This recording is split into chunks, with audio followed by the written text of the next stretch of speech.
Vieraat ja paikalla olevat työntekijät, tervetuloa tosiaan tähän Lohjan saariston Kekri-juhlaan. Kekrihän on perinteinen koko satokauden päätöstilaisuus, eli nämä, jotka viljelevät ja hoitavat karjaa, niin ne tekevät duunia syksyyn saakka, jonka jälkeen sitten itse asiassa lehmät viedään sisälle ja possut viedään sisälle ja ilmeisesti kanatkin viedään sisälle. Ja sen jälkeen sitten, kun vilja on vielä laarissa, niin pidetään pippalut. Me olemme nyt perinteisessä Kekri-pippalossa. Täällä on erittäin monta henkilöä, jotka vapaaehtoistyöllä tukevat tätä toimintaa. Suuri kiitos myös heille. Pitäkäämme hauskaa.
Raatilaiset käsittelee leivonnaisia ainoastaan numeroiden avulla.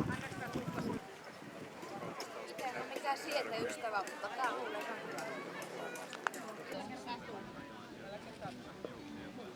No, säilykesarjassa kunnianarvoisa raati oli vähän hajanaisempi kuin tässä makeiden leivonnaisten sarjassa, mutta kaiken kaikkiaan päädyttiin siihen, että ensimmäisen palkinnon vie tämä kurkkusäilyke. Ensimmäisen Kekri-juhlan leivonnais- ja säilykekilpailu on nyt käyty. Ensi vuonna uudelleen.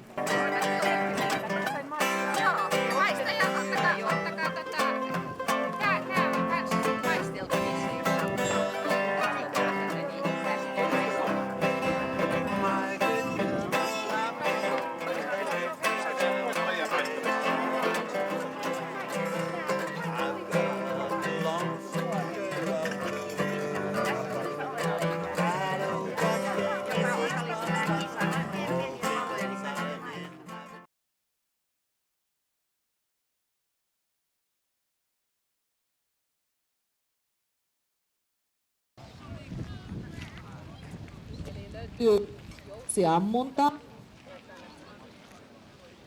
omenan heittoa ja pitää luntata, mitäs vielä. Pussihyppely on käynnissä siellä parhaillaan. Ja kisapassi, siihen voi kerätä leimoja. Voi. No niin, sinä voi. Ajattele, kun mun tyyppi häkätti. Kun mä olin just pääsemässä sille, että mulla olisi 3 neliöä. Mä olin ihan törkeä lähellä. Näyttäisi saa hyvä päätös.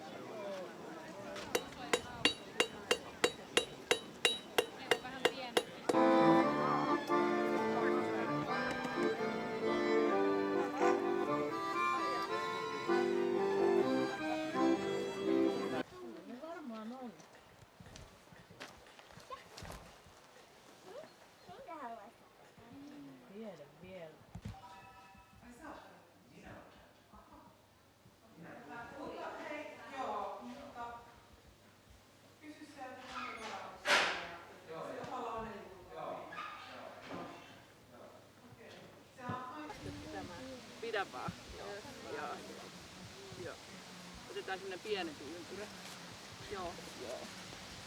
Noin, pitää tulla. Hän on ollut aikaisemmin. Se niinku yhtäkkiä hävisi. Mäkin yritin etsiä sitä, mutta...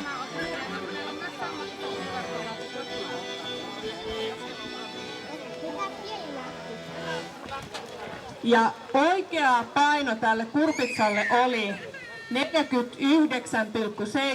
kiloa. Vetäkää!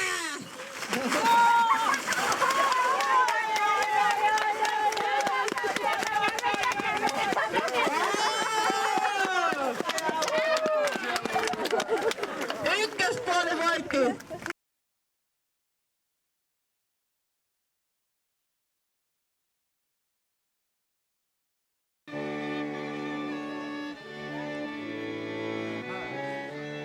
Kaikki loiset, kaikki kirput ja... Eikä tätä ole sitten etukäteen poltettu niinku salaa, niin kuin eräissä maissa tapana on. Ei. Siitä innostuimme niin paljon, että järjestettiin tämä valokuvakilpailu Aikele Vapaa, jossa oli siis nuorten sarja, yleinen sarja, aiheena luonto, yleinen sarja, jossa oli aiheena ihmiset ja tapahtumat. Ja tänne tuli nyt yhteensä kuvia, 30 kuvaa tuli ja nyt on niistä valittu parhaat. 20 tasaraha. Menee kyllä aika halvalla, mutta olkoon. 20 uudettu. Tää on sorvattu, porattu, taivutettu ja muutenkin kaikin puolin. 20.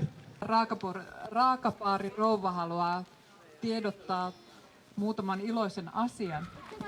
Viime kesänä me pidimme raakapaaria tässä heinäkuun ajan ja tämä meidän tuotto lahjoitettiin Saaristoseuralle. Me pyöristettiin se tasan 1 000 euroon.